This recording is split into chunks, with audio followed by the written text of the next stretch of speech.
الحمد لله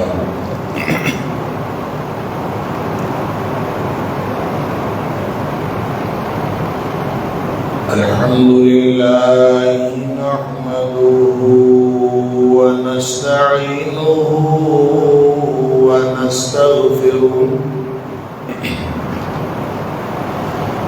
الحمد لله نحمده ونستعينه ونستغفره ونؤمن به ونتوكل عليه ونعوذ بالله من شرور أنفسنا ومن سيئات أعمالنا من يهده الله فلا مضل له ومن يضلل فلا هادي له وأشهد أن لا إله إلا الله وحده لا شريك له وأشهد أن محمدا عبده ورسوله صلى الله عليه وسلم أرسله بالحق بشيرا ونذيرا بين يدي الساعة فمن يطع الله ورسوله فقد رشد واهتدى ومن يعص الله ورسوله فقد ضل وغوى فإنه لا يضر إلا نفسه ولا يضر الله شيئا نسأل الله ربنا أن يجعلنا ممن يطيعه ويطيع رسوله ويتبع رضوانه ويجتنب سخطه فإنما نحن به وله أما بعد فإن خير الحديث كتاب الله وخير الهدي هدي محمد صلى الله عليه وآله وسلم وشر الأمور محدثاتها وكل محدثة بدعة وكل بدعة ضلالة وكل ضلالة في النار فأعوذ بالله السميع العليم من الشيطان الرجيم من همزه ونفخه ونفثه بسم الله الرحمن الرحيم يا أيها الناس كلوا مما في الأرض حلالا طيبا ولا تتبعوا خطوات الشيطان إنه لكم عدو مبين. اے کائنات کے لوگوں، زمین میں جو کچھ حلال اور طیب ہے اس میں سے کھاؤ، اور شیطان کے قدموں کی پیروی ہرگز نہ کرو، بے شک وہ تمہارے لیے کھلا دشمن. صدق اللہ العظیم.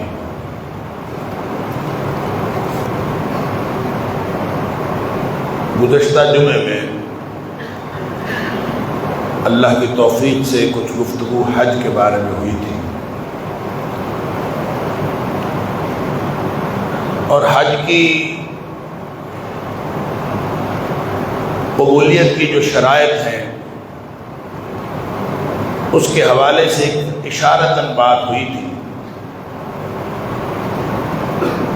کہ رزق حلال کا ہو تو حج قبول ہوتا ہے، اور حج کی بنیادی جو شرائط ہیں، پری ریکوزٹس ہیں، ان میں یہ بات شامل ہے کہ انسان جس رزق سے حج کرے وہ رزق حلال کا پاکیزہ رزق ہونا چاہیے، طیب اور حلال۔ اگر رزق حلال نہیں ہوگا تو حج قبول نہیں۔ اللہ کا یہ حکم وَتَزَوَّدُوا فَإِنَّ خَيْرَ الزَّادِ التَّقْوَىٰ، کہ تم مال و اسباب ساتھ لے لیا کرو، سامان لے لیا کرو۔ ایسا نہ ہو کہ وہاں جا کے انسان مانگتا پھرے، بھیک مانگتا پھرے، سامان گھر سے ساتھ لے کے جائے کرو۔ جس جس چیز کی ضرورت ہو سکتی ہے وہ سارا سامان ضرورت ساتھ ہونا چاہیے۔ وَتَزَوَّدُوا فَإِنَّ خَيْرَ الزَّادِ التَّقْوَىٰ، بہترین جو سامان سفر ہے وہ تقویٰ ہے۔ جو آپ لے کے جانی ہیں چیزیں، ان میں باقی چیزیں بھی ضرورت کی چیزیں، آپ ہر ضرورت کی چیز ساتھ رکھیں، لیکن سب سے زیادہ جو ضروری چیز ہے وہ تقویٰ، یہ بھی ساتھ رکھنا ہے۔ حج کے لیے جاتے وقت تقویٰ بھی ساتھ رکھنا۔ وہ فرق یہ ہے کہ سامان ضرورت کے لیے الگ بیگ لینا پڑتا ہے، اور تقویٰ کے لیے بیگ اللہ نے ہمیں پہلے سے عطا فرما دیا ہوا ہے۔ تقویٰ دوسرے بیگ میں نہیں آتا، تقویٰ اس بیگ میں آتا ہے جو ہمارے سینوں کے اندر دھڑک رہا ہے، جس کے بارے میں نبی اکرم صلی اللہ علیہ وسلم کو فرمانا التقویٰ ہا ہونا، التقویٰ ہا ہونا، التقویٰ ہا ہونا، تقویٰ یہاں ہونا۔ لہذا دونوں قسم کی تیاری ضروری ہے۔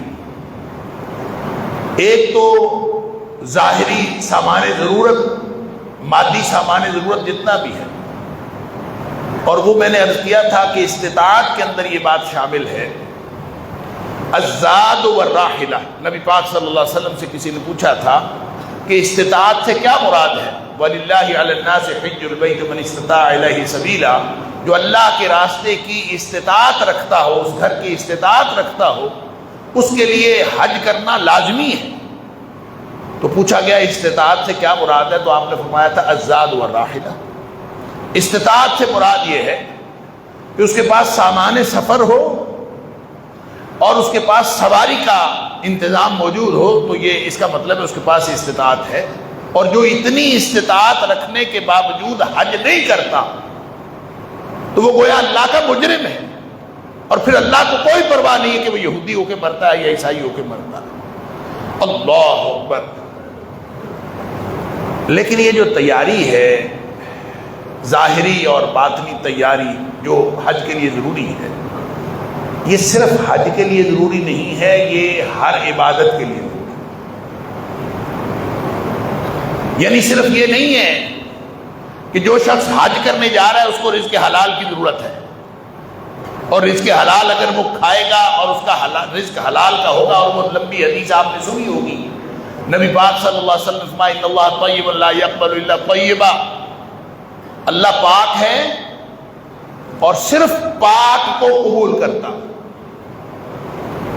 اور پھر آپ نے ایک کہانی سنائی کہ ایک شخص لمبا سفر کر کے پہنچتا ہے اور وہاں پہنچ کے بیت اللہ میں پہنچ جاتا ہے، اس کے بال مٹی سے اٹے ہوئے ہیں، سفر کی تکان موجود ہے، ساری اس نے مشقت کی ہے، وہاں پہنچتا ہے، وہاں پہنچ کے وہ اللہ کے سامنے ہاتھ اٹھاتا ہے، ثم یمد یدیہ الی السماء، پھر وہ اپنے آسمان کی طرف اپنے ہاتھ لمبے کر کر کے دعائیں کرتا ہے، یقول یا رب یا رب، اللہ بیت اللہ میں کھڑا ہے، اللہ کو خالص اللہ کو پکار رہا ہے، احرام باندھا ہوا ہے، خالص اللہ کو پکار رہا ہے، آسمان کی طرف اس کے ہاتھ لمبے ہیں، یقولو یا رب یا رب، اور اللہ کو پکار رہا ہے۔ حالت اس کی یہ ہے، نبی پاک صلی اللہ علیہ وسلم فرمایا کہ اس نے جو کھایا وہ حرام کا، جو پہنا وہ حرام کا، جو پیا وہ حرام کا، اللہ ومطعمہ حرام ومشربہ حرام وملبسہ حرام وغذی بالحرام، جس نے پالا تھا اس نے بھی اس کو حرام سے ہی پالا۔ یعنی اس کا مطلب یہ نہیں ہے کہ صرف وہ روزی جس سے وہ حج کرنے جا رہا ہے وہ حلال کی ہو، اس کو پلا ہوا بھی حلال سے ہونا چاہیے، حلال کی روزی کھائی ہوئی ہو، حلال کی روزی پہنی ہوئی ہو، حلال کی روزی پی ہوئی ہو۔ اگر وہ حلال کھاتا رہا، پیتا رہا اور حلال پہنتا رہا تو پھر اللہ کی طرف سے قبول ہے، وگرنہ اللہ کی طرف سے جواب آ جائے گا کہ فَأَنَّىٰ يُسْتَجَابُ لِذَٰلِكَ، ایسے شخص کی دعا کون قبول کرتا ہے؟ اللہ کی طرف سے کبھی قبولیت کا جواب نہیں آتا، اس لیے کہ اس کا رزق حلال نہیں تھا۔ تو ہم نے یہ سمجھا ہے کہ شاید یہ حج والوں کے لیے ہے، کہ جو حج کرنے کے لیے جاتا ہے اس کی روزی حلال کی ہو تو پھر اس کی عبادت قبول ہوتی ہے۔ تو کیا خیال ہے یہاں ہم جو نمازیں پڑھ رہے ہیں، ہم جو روزے رکھ رہے ہیں، ہم جو دیگر عبادات کر رہے ہیں، تو وہ ہم حرام کی روزی کھاتے جائیں اور ساتھ عبادت کرتے جائیں تو کیا خیال ہے کہ یہ قبول ہو جائے؟ نبی اکرم صلی اللہ علیہ وسلم کا فرمان کہ جس شخص نے حرام کی روزی کھائی، ایک لقمہ حرام کا کھایا اور وہ اس کے پیٹ کے اندر چلا گیا، ایک لقمہ، فرمایا اس کی 40 دن کی عبادت قبول نہیں ہوتی، 40 دن اس کی عبادت قبول نہیں ہوتی اگر کسی نے ایک لقمہ کھایا۔ تو اگر کسی نے ایک وقت میں پیٹ بھر کے کھا لیا تو ایک نوالے کو 40 دن پر ضرب دے دیجئے تو کتنی زندگی گزر گئی جس کی عبادت قبول نہیں ہوتی۔ اور اگر ایک دفعہ نہیں کھانا کھایا، روزانہ 3 دفعہ کھایا اور روز کھاتے رہے اور زندگی گزر گئی حرام کھاتے ہوئے، اللہ اکبر، تو ان کے بارے میں کیا خیال ہے؟ ان کی عبادت قبول ہے؟ یہ لمبی لمبی داڑیاں اللہ نے نہیں دیکھنی، اللہ نے صرف یہ ظاہری شکل و صورت نہیں دیکھنی، اللہ نے یہ دیکھنا ہے کہ یہ سارے معاملات میں یہ اللہ کی فرما برداری کرتے تھے کہ نہیں کرتے، یا کرنے کی کوشش کرتے تھے کہ نہیں کرتے تھے۔ اگر ہم حرام پر مطمئن ہو گئے تو اس سے بڑی اور محرومی کی بات نہیں ہو سکتی۔ حرام پر مطمئن ہو جانے کا مطلب یہ ہے کہ آپ کی ساری عبادات ضائع ہو۔ تو اللہ تعالیٰ نے فرمایا یا ایھا الناس، اے کائنات کے لوگوں، کلوا مما فی الارض حلالا طیبا۔ ذرا آیت پر غور فرمائیے، کائنات کے لوگوں زمین میں جو حلال اور طیب ہے وہ کھاؤ، حرام نہ کھاؤ، حلال اور طیب کھاؤ۔ حلال کے مقابلے میں ہوتا ہے حرام اور طیب کے مقابلے میں ہوتا ہے خبیث۔ ایک تو ہر وہ چیز جس کو اللہ اور اس کے رسول صلی اللہ علیہ وسلم حلال قرار دے دیں وہ طیب ہوتی ہے، کیونکہ نبی پاک صلی اللہ علیہ وسلم کی اتھارٹی جہاں بیان کی گئی سورہ اعراف کی آیت نمبر 157 کے اندر، وہاں اللہ کریم نے نبی اکرم صلی اللہ علیہ وسلم کے بارے میں فرمایا وَيُحِلُّ لَهُمُ الطَّيِّبَاتِ وَيُحَرِّمُ عَلَيْهِمُ الْخَبَائِثِ۔ جس کو اللہ کے رسول صلی اللہ علیہ وسلم حلال قرار دے دیں وہ طیب ہے، کیونکہ آپ طیبات کو ہی حلال قرار دیتے ہیں، اور جتنے خبائث خبیث چیزیں ہیں ان کو اللہ کے رسول صلی اللہ علیہ وسلم حرام قرار دیتے ہیں۔ یہ آپ کی اتھارٹی، یہ آپ کا مشن ہے، آپ حلال طیب چیزوں کو حلال قرار دیتے ہیں اور خبیث چیزوں کو آپ حرام قرار دیتے ہیں۔ لہذا ہر وہ چیز جس کو اللہ اور اس کے رسول صلی اللہ علیہ وسلم نے حلال قرار دے دیا وہ طیب ہے انشاءاللہ، اور وہ طیب کو حلال قرار دیتے ہیں۔ اب اس کا مطلب یہ نہیں ہے کہ ہر حلال، یعنی انہوں نے تو طیب کو حلال قرار دیا ہے نا، خبیث کو حلال قرار نہیں دیا، لیکن ہو سکتا ہے کہ کوئی چیز ایسی ہو جو حکمن تو حلال ہو لیکن اپنی نوعیت کے اعتبار سے وہ طیب نہ ہو، یہ ہو سکتا۔ مثال کے طور پر کوئی گلا سڑا ہوا پھل ہے، اس کے اندر کیڑے پڑے ہوئے ہیں، اب حکمن تو حلال ہے، حکمن تو وہ حرام نہیں ہے، لیکن وہ طیب نہیں ہے، اب وہ خبیث ہے، اور اللہ نے جو ہمیں کھانے کا حکم دیا ہے وہ حلال اور طیب کھانے کا حکم دیا ہے۔ اور طیب وہ چیز ہوتی ہے، اس کو اہل لغت نے جو اس کی ڈیفینیشن کی ہے وہ یہ ہے کہ طیب ہر وہ چیز ہوتی ہے جس کی طرف جو سلیم الفطرت انسان کی جو فطرت ہے، جس کی طرف فطرت انسانی رغبت کرے وہ طیب ہوتی ہے، اور جس سے ابا کرے وہ خبیث ہوتی ہے۔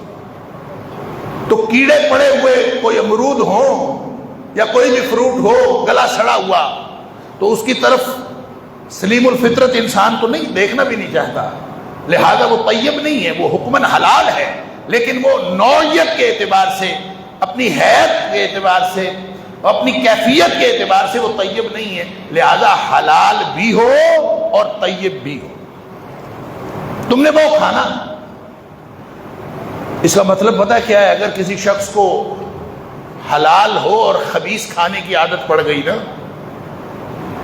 یعنی کیڑے والا فروٹ کھانے کی عادت پڑ گئی، جلی ہوئی روٹی کھانے کی عادت پڑ گئی، یا اس طرح کی جتنی چیزیں ہیں جس سے فطرت انسانی ابا کرتی ہے اور اس کو عادت پڑ گئی وہ چیزیں کھانے کی، یہ دراصل اس کی فطرت کے اندر تبدیلی رونما کر سکتی ہیں کہ اندر سے طیب نہ رہے، خبیث ہو جائے۔ جس طرح کا کھائے گا اس طرح کا اس کی طبیعت کے اوپر اثرات ہوں گے، لہذا جو حکمن حلال بھی ہو، نوعیت کے اعتبار سے طیب بھی ہو، تو وہ کھاؤ۔ کلوا مما فی الارض حلالا طیبا، زمین میں جو کچھ ہے جو حلال ہو اور طیب ہو وہ کھاؤ۔ لیکن مسئلہ یہ ہوتا ہے کہ انسان حلال اور طیب کے بارے میں مختلف قسم کے شکوک و شبہات کا شکار ہو جاتا ہے۔ اور خیر ہے، یہ ٹھیک ہے، یہ ٹھیک نہیں ہے، اس کے بارے میں اختلاف ہو جاتا ہے۔ یہ ٹھیک ہے، یہ ٹھیک نہیں، اس کے بارے میں اختلاف ہو۔ اور اس وقت شیطان جو ہے وہ انسان کو بہکاتا ہے اور انسان کو خبیث کی طرف اور ناپاک کی طرف لے جانے کی کوشش کرتا ہے۔ اللہ تعالیٰ فرماتا ہے وَلَا تَتَّبِعُوا خُطُوَاتِ الشَّيْطَانِ، جب تم نے حلال کھانا ہے تو شیطان جتنے مرضی وسوسے پیدا کرتا رہے، تم نے شیطان کے قدموں کی پیروی نہیں کرنی۔ اور یہ بات آپ کو پہلے بھی معلوم ہے اور یہ بہت دفعہ عرض کی جا چکی کہ اللہ کریم نے یہ نہیں فرمایا وَلَا تَتَّبِعُوا الشَّيْطَانَ، یہ نہیں فرمایا کہ شیطان کی پیروی نہ کرو۔ جہاں فرمایا یا ایھا الذین آمنوا ادخلوا فی السلم کافۃ، اسلام میں پورے کے پورے داخل ہو جاؤ، وہاں بھی یہ نہیں فرمایا وَلَا تَتَّبِعُوا الشَّيْطَانَ، شیطان کی پیروی نہ کرو، بلکہ فرمایا وَلَا تَتَّبِعُوا خُطُوَاتِ الشَّيْطَانِ، شیطان کے قدموں کی پیروی نہ کرو۔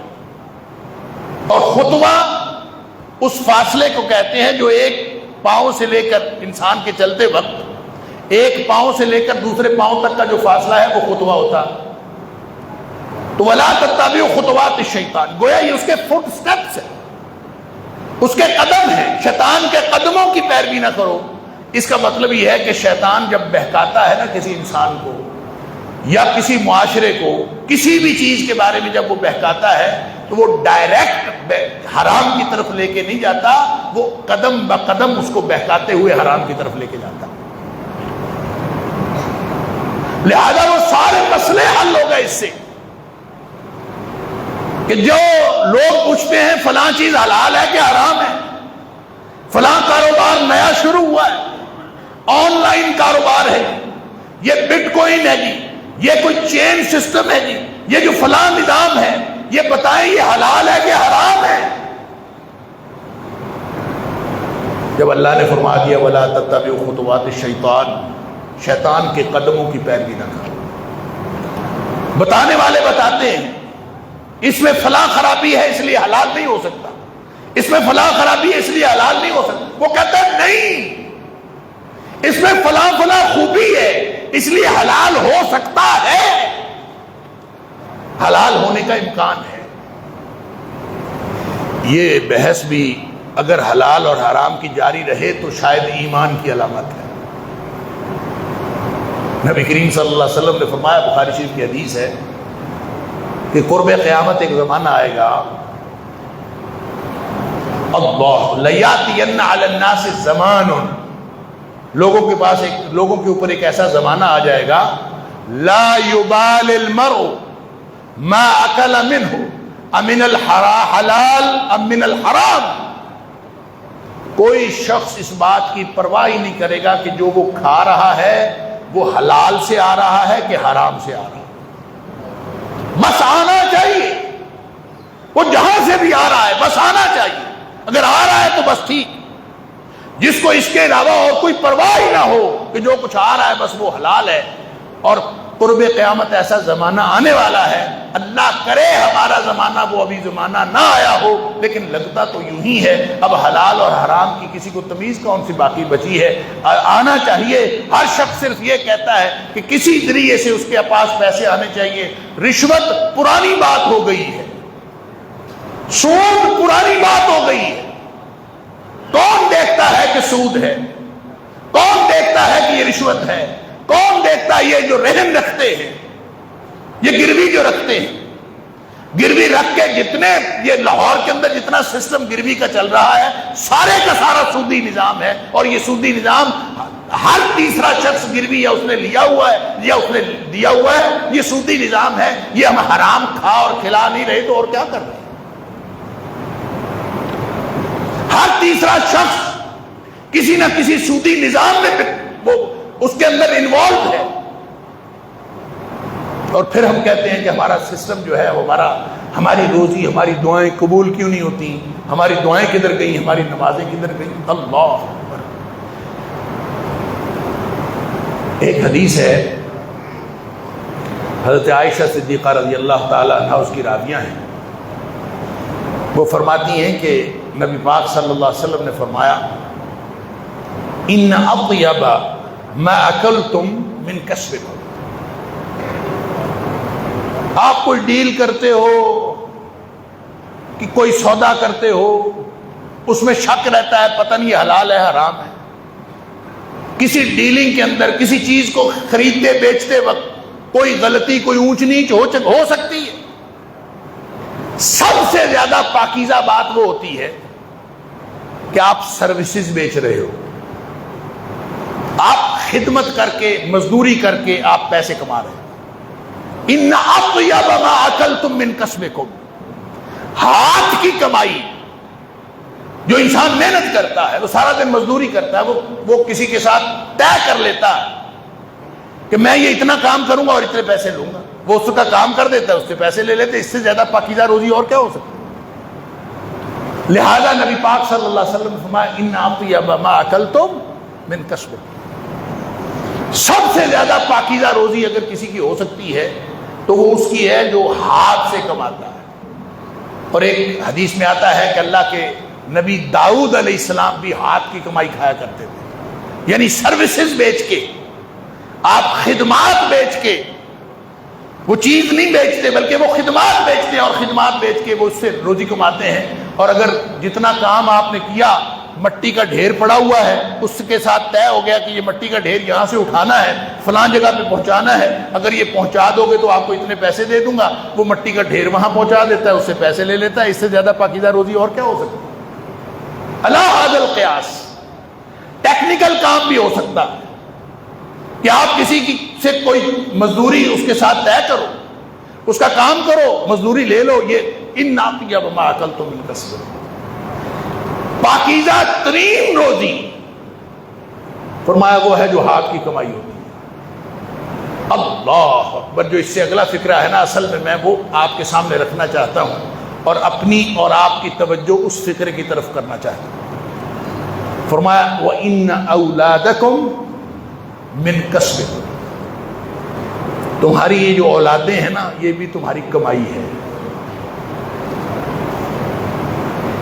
بہترین روزی وہ ہے، پاکیزہ ترین روزی وہ ہے جو کوئی شخص ہاتھ سے کماتا ہے، اور فرمایا تمہاری اولاد بھی تمہارے ہاتھ کی کمائی ہے۔ اللہ اکبر، اس کا مطلب پتہ ہے کیا ہے؟ کہ تم نے اپنی جس طرح کی روزی خود کھا کے اپنے آپ کو پروان چڑھایا ہے، یہ بھی گنا جائے گا، اور یہ بھی گنا جائے گا کہ یہ جو اولادیں ہیں ان کو کس طرح کا کھلا کے آپ پروان چڑھا رہے ہیں۔ یہ بھی آپ کے ہاتھ کی کمائی ہے، اولاد بھی ہاتھ کی کمائی ہے۔ اس کو کیا کھلایا، کیا اس کو کھانے دیا، اور کس طرح کی خوراک کھا کر، کس طرح کا لباس پہن کر آپ کی اولاد جوان ہوئی ہے، یہ بھی قیامت والے دن آپ سے پوچھا جائے۔ جس طرح کی روزی آپ اس کو کھلاؤ گے، اسی طرح کے اس سے کرتوتوں کی توقع رکھو۔ اللہ اکبر۔ میں ایک دفعہ ایک چور پکڑ لیا، چور بھی خاص نوعیت کا چور تھا۔ مجھے شک تھا کہ ہمارے گھر میں، کئی سال پرانی بات، تو مجھے شک تھا کہ جب ہم چلے جاتے ہیں تو کوئی شخص ہمارے گھر آتا ہے۔ ہم تالا لگا کے چلے جاتے تھے، تو بعد میں مجھے شک پڑا کہ کوئی آتا ہے، تو میں نے خیر ایک دن پہرا دیا، 2 دن پہرا دیا، پکڑا گیا۔ گھر کے اندر سے اس کو پکڑ لیا، میرے ساتھ لڑکے سے، انہوں نے اس کو تھوڑا مارا پیٹا، میں نے کہا نہ مارو پیٹو نہ، چھوڑ دو۔ میں نے اس کا انٹرویو کرنا شروع کیا کہ یار اتنی گندی حرکت کوئی بندہ کر سکتا ہے جس طرح کی تم کر رہے ہو؟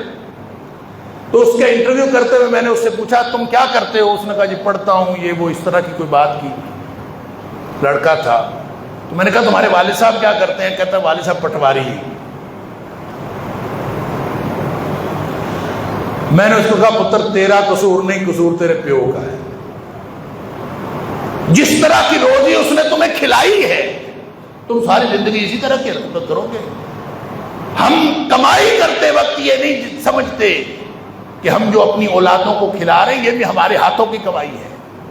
اور اولاد جس طرح کی ہم تو سمجھتے ہیں کہ ہم نے تو بڑا تیر مارا ہے، بچوں کو سونے کا چمچ منہ میں دے کے پالا ہے، ہم نے بڑا تیر مارا ہے، بچوں کو بڑی آسائشیں دی ہیں، ہم تو بڑے خوش ہوتے ہیں۔ یہ نہیں سمجھ آتی کہ اصل کمائی ہماری اولاد ہے۔ ان اولادکم من کسبکم، تمہاری کمائی کا اظہار وہ تمہاری اولاد سے بھی ہوتا ہے۔ جس طرح کی تمہاری کمائی ہوگی اسی طرح کی تمہاری اولاد ہوگی۔ اللہ، اولادیں بگڑی ہوئی ہیں، اولاد کہنا نہیں مانتی، گھروں کے اندر گھر گھر میں شکوہ ہے، اولاد کہنا نہیں مانتی، اولاد ہمارے ہاتھوں سے نکل گئی۔ کبھی سوچا ہے کہ ہم نے اولاد کو کھلایا کیا ہے؟ اولاد کو کس طرح کی کمائی کھلائی ہے؟ اگر اس کے اندر کوئی پاکیزگی ہے تو پھر ہم توقع رکھیں کہ اللہ تعالیٰ ان کی حفاظت کرے گا، اور اگر ایسا کچھ نہیں ہے، ہمیں اپنی کمائی کی فکر نہیں ہے، ہم ان کو کیا کما کے کھلا رہے ہیں، تو پھر بے فکر ہو جائیے اپنی اولادوں سے بھی۔ نبی پاک صلی اللہ علیہ وسلم نے یہ بات ارشاد فرما کے مجھے اور آپ کو، ہماری پوری معاشرت کو اور قیامت تک آنے والی امت کو پوری کہانی سنا دی ہے کہ اپنی اولادوں کی حفاظت کرنی ہے تو اپنی کمائی کی حفاظت کرو۔ اور کمائی کے اندر اگر شک شبے والی بات ہو، یہ شک شبہ پتہ کون پیدا کرتا ہے؟ یہ شیطان پیدا کرتا ہے۔ اگر حرام کمائی کسی بھی طرح کی حرام کمائی ہوگی، یا حرام کا لقمہ نوالا، حرام کا گھونٹ اندر جا رہا ہوگا، اس سے 2 نقصانات ہوتے ہیں۔ ایک تو اس کے ذریعے سے شیطان کو فائدہ کیا ہے؟ شیطان کیوں آپ کو حرام کھلانا چاہتا ہے؟ شیطان آپ کو حرام میں انوالو کیوں کرنا چاہتا ہے؟ اللہ اکبر. یہاں بھی اللہ کریم نے فرمایا انما یامرکم بالسوء والفحشاء وان تقولوا علی اللہ ما لا تعلمون. شیطان تو تمہیں حکم دیتا ہے کہ تم ہمیشہ بالسوء والفحشاء، وہ برائی اور بے حیائی کا حکم دیتا ہے، اور تمہیں اس طرف لے جانا چاہتا ہے کہ تم اللہ کے بارے میں وہ باتیں کرو جو تمہیں پتہ ہی نہیں ہے، وہ باتیں اللہ کے بارے میں کرنا شروع، حلال اور حرام کے بارے میں. اللہ، یہ حلال ہے، یہ حرام ہے، اس کے فتوے خود لوگ دینا شروع کر دیتے ہیں. وَلَا تَقُولُوا لِمَا تَصِفُ أَلْسِنَتُكُمُ الْكَذِبَ هَذَا حلال وَهَذَا حرام. اللہ تعالیٰ نے سورہ نحل کے اندر فرمایا یہ جو تمہاری زبانیں خود کھلی ہوئی ہیں نا، یہ کہتے ہوئے کہ یہ حلال ہے، یہ حرام ہے، خود فتوے دیتے پھرتے ہیں. باز آ جاؤ اس سے. وَلَا تَقُولُوا لِمَا تَصِفُ أَلْسِنَتُكُمُ الْكَذِبَ هَذَا حلال وَهَذَا حرام. باز آ جاؤ اس بات سے، یہ جو ایک تمہاری زبانیں ایسے ہی اٹھتی ہیں، کسی چیز کو حلال قرار دے دیتی ہیں، کسی چیز کو حرام قرار دے دیتی ہیں. یہ حلال حرام قرار دے دینا اللہ کا کام ہے. اور یہ جو تم کہتے ہو نا حلال اور حرام، تم دراصل اللہ پر جھوٹ باندھتے ہو. اللہ، جو شخص خود سے حلال اور حرام کے فیصلے کرتا ہے وہ اللہ پر جھوٹ باندھتا. رہ گئی بات شک شبے والی. دیکھیں حلال حرام کا فیصلہ ان اللہ یحکم ما یرید، حلال اور حرام کا فیصلہ کرنا اللہ کا کام ہے.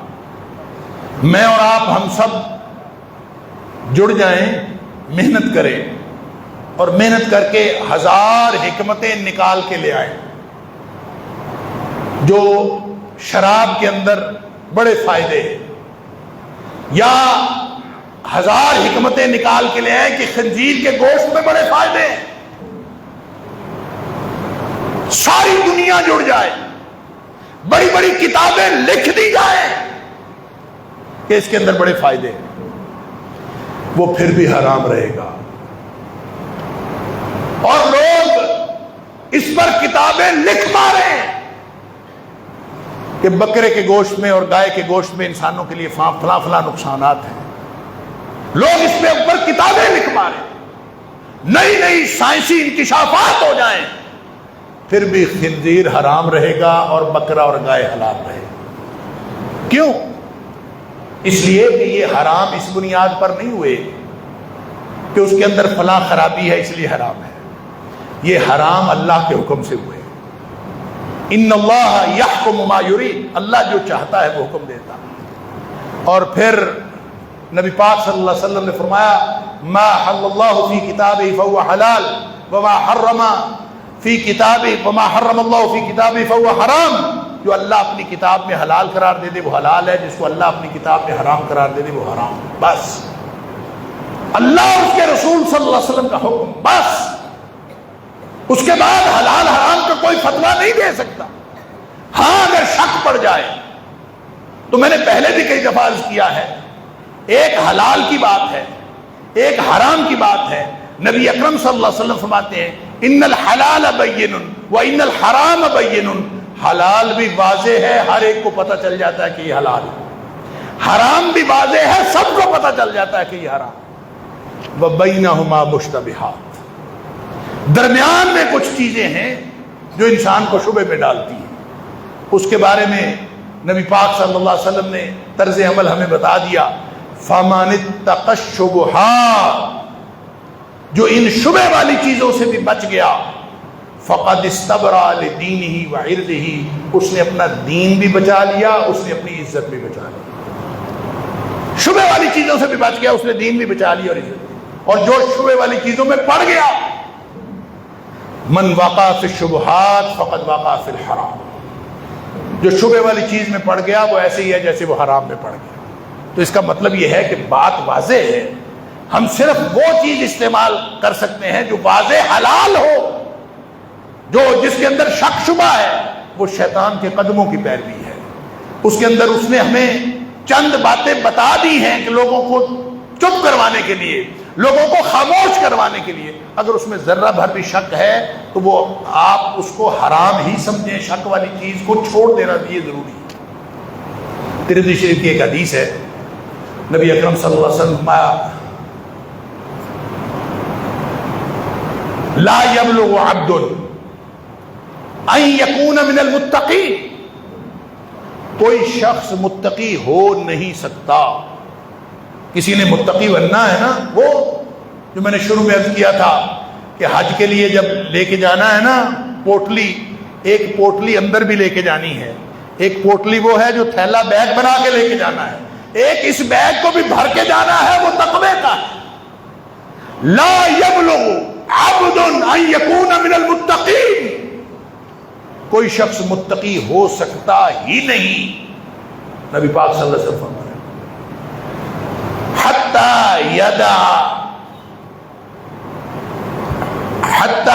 یدا مما لا باس بہ, یہاں تک کہ وہ چیز چھوڑ دے جس کے اندر کوئی حرج نہیں ہے.